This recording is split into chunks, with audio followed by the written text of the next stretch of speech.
আসসালামু আলাইকুম। আশা করি সবাই ভালো সুস্থ আছো। আলহামদুলিল্লাহ আমরা ভালো আছি। Welcome back to our channel. আবার এসে গেছে একটা নতুন রান্নার রেসিপি নিয়ে। আশা করি রেসিপিটা তোমাদের ভালো লাগবে বন্ধুরা। তাহলে পবিত্র মাহে রমজানের অনেক প্রীতীয় শুভেচ্ছা জানিয়ে আজকেও আমি এই রান্নাটা শুরু করে দিলাম বন্ধুরা। দেখতেই পাচ্ছ আমি মাটির চুলায় চলে এলাম। এখন আমি জালটা ধরিয়ে দিয়ে কড়াই বসিয়ে দিলাম। এক সাইডে আমি ভাত চাপিয়ে দিলাম, আর এক সাইডে কিন্তু আমি কড়াই বসিয়ে তেল দিয়ে আমি দিয়ে দিলাম কিছু পেঁয়াজ আর একটু বাটা মশলা। এখন আমি দিয়ে দেব কিছু কাঁচা ও পাকা লঙ্কা। এখন দিয়ে দিচ্ছি আমি কিছু চিংড়ি। আজকে বন্ধুরা আমি কি বানাবো সেটাই বলে দিচ্ছি। আজকে আমি বানিয়ে দেখাবো একেবারে ক্ষেত থেকে তুলে আনা টাটকা পটলের সাথে চিংড়ি। পটল ও চিংড়ির ঝোলটা আমি আজকে কীভাবে বানাচ্ছি সেটাই তোমাদের সঙ্গে শেয়ার করো।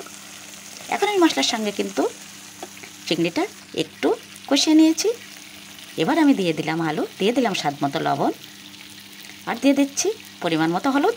এখন কিন্তু আমি চিংড়ির সঙ্গে আলুটা সুন্দর করে কষিয়ে নেব। আর যত কিন্তু কষাতে থাকবো তরকারিটা তত কিন্তু টেস্ট হবে। দেখো বন্ধুরা, রমজান মাস, সেজন্য কিন্তু আমি একেবারে আলাদা করে আর আলু পটল চিংড়ি ভেজে নিলাম না। একটু আমি হালকা পাকে রান্নাটা বানাবো। আর এই রান্নাটা এভাবে কষিয়ে বানালে কিন্তু টেস্টটা অসাধারণ হয় আর অসম্ভব মজা হয়েছিল বন্ধুরা। অনেকক্ষণ ধরে এটা বেশ ধৈর্য ধরে ভালোবেসে সুন্দর করে রান্নাটা বানিয়েছিলাম। অসাধারণ হয়েছিল এই রান্নাটা। একেবারেই কিন্তু ঝোলটা দিয়েছিলাম একেবারে কম জল দিয়ে কিন্তু আমি সুন্দর করে কষিয়ে নিয়েছি। 1 ঘন্টা মতো আমি একেবারে কষিয়ে নিয়েছি।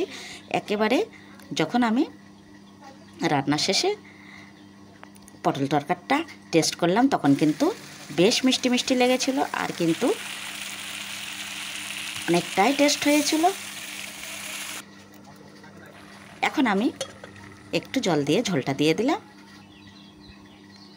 আর একটু সুন্দর করে আমি এটা সিদ্ধ করে নিচ্ছি।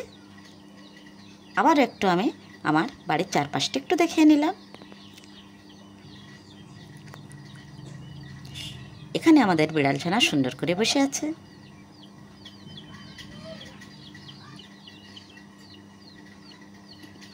সুন্দর সুন্দর ফুলগুলো একটু দেখিয়ে দিলাম। আবারও চলে এলাম আমি ঢাকনাটা খুলে দেখে নিচ্ছি বন্ধুরা।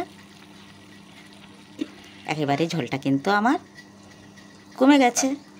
এখন আমি সুন্দর করে একটু নাড়িয়ে নেব। বেশ সুন্দর করে কষিয়ে কিন্তু রান্না করলে যে কোনো রান্না কিন্তু খেতে খুব টেস্ট হয়। আর এখন আমাদের রমজান মাস চলছে বন্ধুরা, সেজন্য যে কোনো রান্নাই কিন্তু একেবারে অমৃত মনে হচ্ছে। একটু নাড়িয়ে নিয়ে কিন্তু আমি পরিমাণ মতো জল দিয়ে একেবারেই ঝোলটা দিয়ে দিলাম। এভাবেই কিন্তু আমি ঝোল অবস্থায় রান্নাটা শেষ করব। যদি কিছু ভালো লেগে চ্যানেলটি সাবস্ক্রাইব করবে বন্ধুরা। আর যেসব বন্ধুরা আগে থেকে চ্যানেলটি সাবস্ক্রাইব করেছে তাদের অসংখ্য ধন্যবাদ। দেখো বন্ধুরা, পটল আলু চিংড়ির ঝোল রেডি। আল্লাহ হাফেজ।